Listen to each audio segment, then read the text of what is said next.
joining the Ellis Way TN.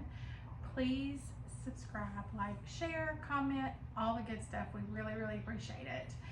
We are in the middle of garden season, but I've been putting up squash and zucchini already. I've got some videos already up on that, and with my new digital pressure canner, which I love. And we put up baked beans, things like that. But we're fixing to be, tomatoes will be in probably in about a week, so we're fixing to be in tomato season. And I believe the peppers are gonna start coming, like the green peppers. But I also try to make jam in between as stuff's coming in. So my daughter actually has a lot of blackberries coming in right now. They're actually picking now as I speak.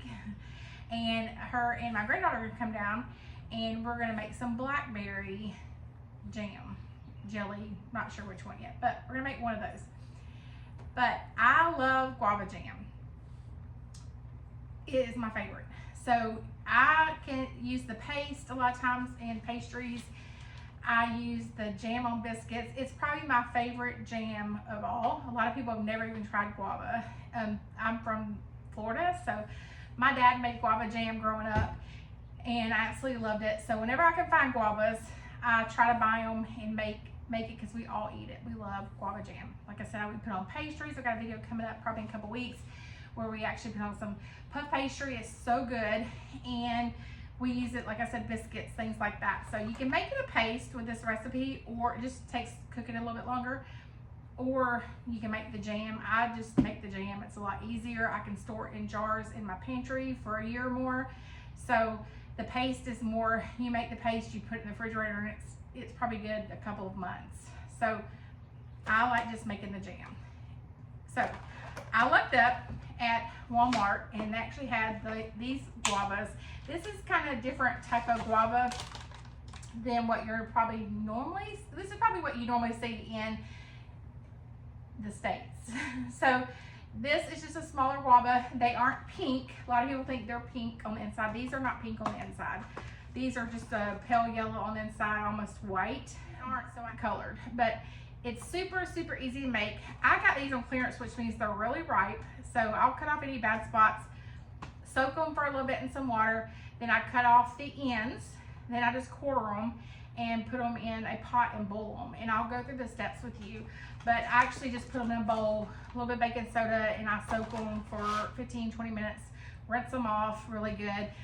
And you actually put the whole thing in there. You can put the whole thing in there if you want, but I cut it up just so it cooks faster. Then it just takes guavas, sugar, and then we do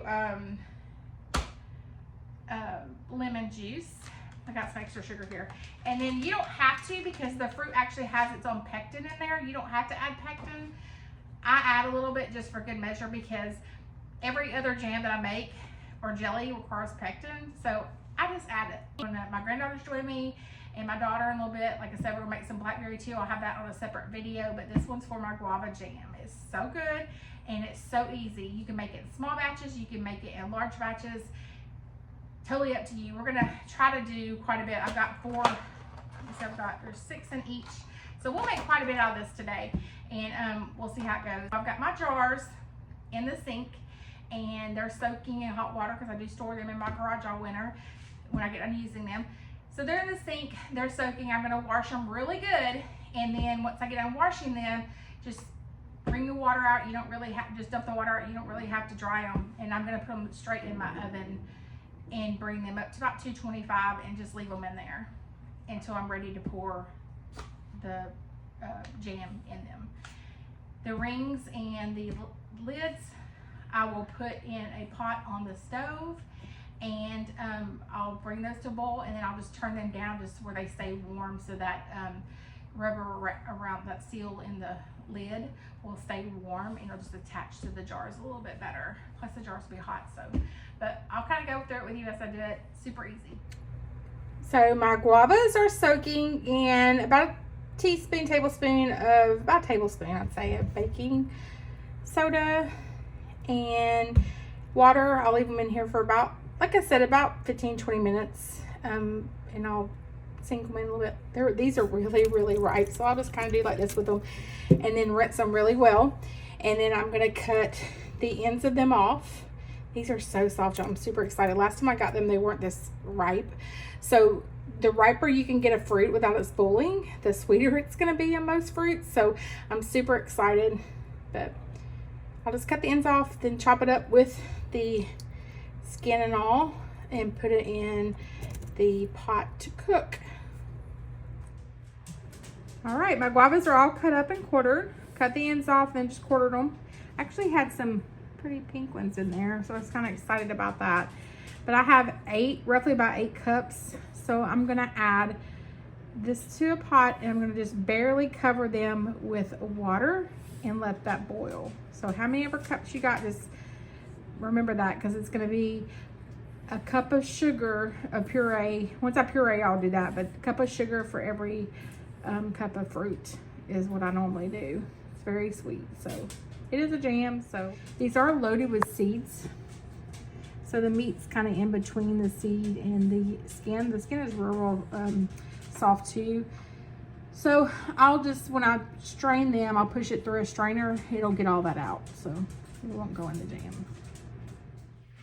All right, so I've got it on. I'm gonna bring it to a boil and cook it just until I can like smash it against the side of the pot, because I'm gonna want it to go through a really small strainer to get all the seeds out, the skin, things like that. But I'm actually gonna keep the water to add it back to, because it's full of flavor too once this is all boiled. So I have boiled this, and it's all, when you push it up against the pan, it like just goes right through the strainer. So what we're gonna do is you just put it in the strainer.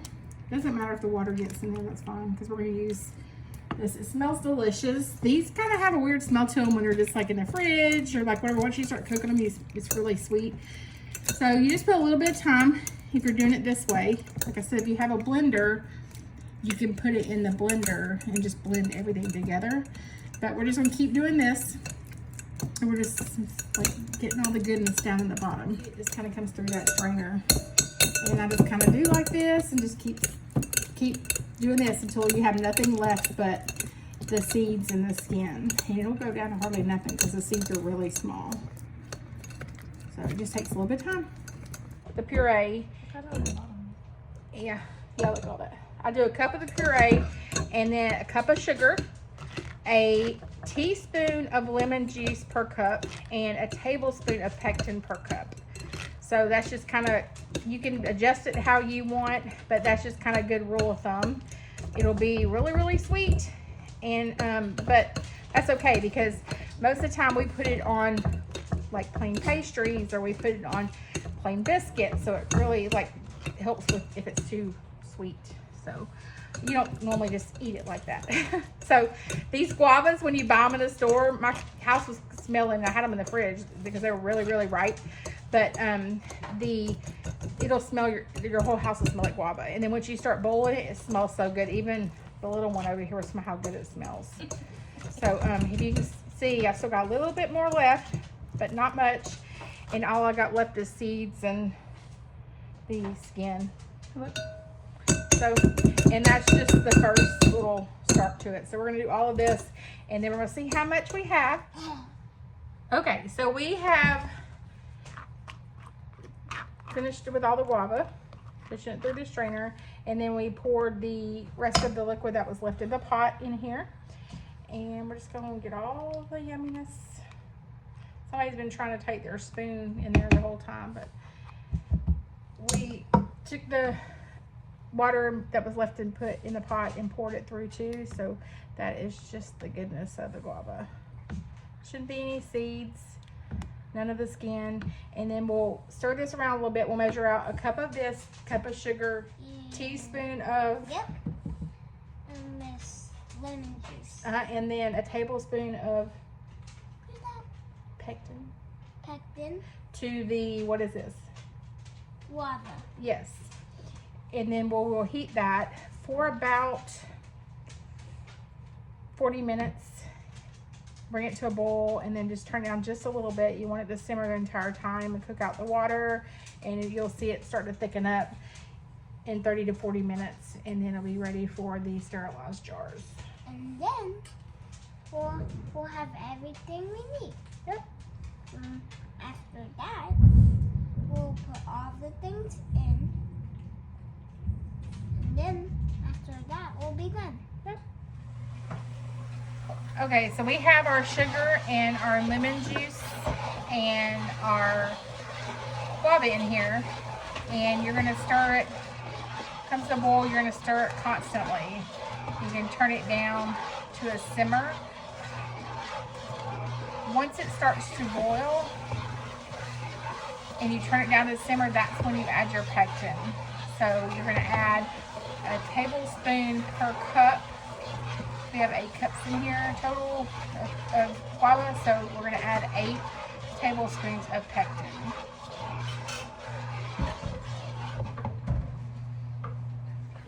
Okay, so this guava jam is just about ready. See how thick it is when you kind of do on the sides, see? So it needs probably about 10 more minutes, but eventually you'll see a rim, like kind of ring starting around your pan to where it just is so thick it's sticking to the side, see? And then when it cools, it'll thicken up even more. So we're gonna cook this about 10 more minutes, and when it kind of starts to stick on the sides without running down, you know it's just about ready. All right, so you can see, watch, see, it should be the consistency of almost applesauce. So we're almost there. Then we're gonna pull it off and fill our jars. They have been sterilized and they're actually in the oven keeping warm. And be careful because it will pop at you. So I use a really big pot and I just kind of stand back as I'm stirring it. Okay. Look how yummy. So all of these little things come in a ball kit. There's probably other brands. I'll try to attach one, but this is great because these are hot. It just helps because they're really hot. And I'll usually use a rag to hold it and use a clean rag to clean the rims before I put the top on. And you just want to barely tighten it.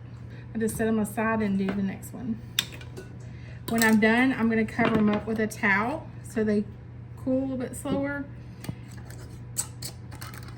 And they should be good to go, but you can tell it's already thickening. All right, our guava jam is done and canned. We're just gonna let it cool for 24 hours. We'll label it and put it up.